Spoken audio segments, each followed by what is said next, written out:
Okay, so I'm just picking up from where I left off last time, which was talking about Elkanah and Hannah from 1 Samuel chapter 1. And I want to add another character, Peninnah. Peninnah was the other wife of Elkanah, so Hannah's sister wife. And she would, both sisters had secrets. And what I want to talk about really is the secrets and the secret place, but also the difference between success and fruitfulness through their story. So Peninnah had a certain amount of success because she was naturally able to produce children. So her success was something that she boasted in, and kind of her secret really was whatever was going on the inside of her that caused her to bully her sister. Hannah, on the other hand, there's one incredible thing really, which there's a saying that a wise person builds their house out of the stones that are thrown against them. And Hannah certainly did this. This bullying and this torment caused her to go closer, to step closer into the presence of God, to fast and seek the face of God. And she did that until she heard God's voice. And then once she heard God's voice, she put a smile on her face.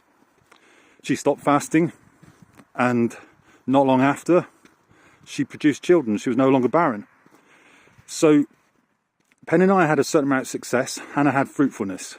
Peninnah relied on her own ability, and so she kind of had a reward. She had a success. She looked great for a little while. Hannah didn't look successful to start with because everything's going on in secret. The reproduction was not reliant on the natural. The reproduction, first and foremost, was reliant on the supernatural. She took God's word through the voice of Eli, and she then took the seed, in a sense, of God's word, and as far as she was concerned, at that moment onwards, she put a smile on her face, she stopped fasting, and she got on with life because she knew that she would have a child.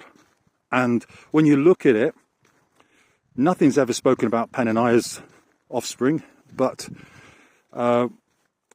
with Hannah, we all know Hannah for being the mother of Samuel, who spoke to the nation of Israel, and major things happened. God used him in such a powerful way.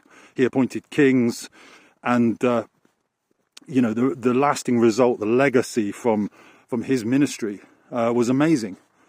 But it came from spending time in God's presence. When Hannah spent time in God's presence and valued what God said, she put a huge value on what God said. So the thing I would encourage all of us to do really is just seek God. One word from God that we hold on to and we never let go of is going to change absolutely everything.